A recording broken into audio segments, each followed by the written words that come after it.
All right. Welcome to a little video to remind you all the good things about the Ipevo camera, so you can kind of walk it through again. So I have my Ipevo camera plugged into my Chromebook right now. So you're looking at a Chromebook interface. It could also be plugged into a Windows PC, and you can just open Google Chrome and do the same things. It doesn't take any drivers. It's a USB plug and play. If you have one of the silver Chromebooks, you do need a little adapter because it's USB-C versus USB-A, but that's just a little piece of hardware. So the app that you need is called the Ipevo Visualizer. So I'm just going to Google Ipevo Visualizer, and you're looking for the Google Chrome one. And you're going to hit Add to Chrome. There's an older one called Ipevo Presenter, also works if you have it already installed, but it doesn't exist in the store anymore. This is the new one. So after you add it, it lives here in your little circle. And it'll go in your list of apps. I have pages and pages and pages of apps. Oops, that's not actually the one. We're going to use that later. But if you're having trouble finding it, you just go Ipevo and it pops up. And there we go. There's my kitchen counter. Look at that. So the Ipevo camera it's just a little camera. It's actually 4K. It's really nice quality. It's pretty heavyweight. The nice piece about this is you can move it around, and you can use it and move it around your classroom. So you can move it to a different bench, or you can focus on an experiment, or you can even have a student plug it into their Chromebook and do exactly what I'm doing right now. So it's pretty cool. If it comes in rotated, you have all sorts of different rotations that you can do and move things around. I'm going to go to middle here. You can mirror things.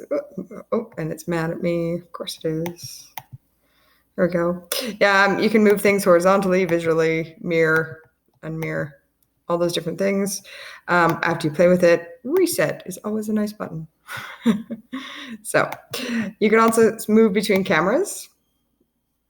No, and it's mad at me right now. Of course it is. So I'm just going to take it. There we go. Take it down a notch. You can move between cameras. So you have a regular webcam, or you can go to your Ipevo cam, which is still upset with me. So I'll just take it down one notch. There it goes. There's a zoom function. Nothing too bad. You can also just move the camera closer. It has an arm. There's also an autofocus button on the top of the camera, which is super nice, especially if you put something new down, just to put an autofocus. And it's all about lighting, finding the right spot. But whatever shows up here shows up on your screen. You can also, so then you can write and do all sorts of things. So you can do things. So obviously we're mirrored right now. You can flip that around and go horizontal. And looks like it needs an autofocus. There we go. So a little bit of settings to play with just to get comfortable with it. You can go full screen with that button there. Works pretty well. Yes, I know I'm sharing my screen. Freeze. Makes it freeze. No, it doesn't. Yes, it does when you actually hit it right. So you can freeze it and move things around and so get things into place. So that freeze button is super nice. That highlights things. I quite like that. I've seen grade 1 teachers use that quite a bit. But you can also take a photo of things. So if a student's not there and you've done different things, you can take a photo. It lives over here where the mountains are. You can export that as a PDF, or you can just download it as an image file. And no problem.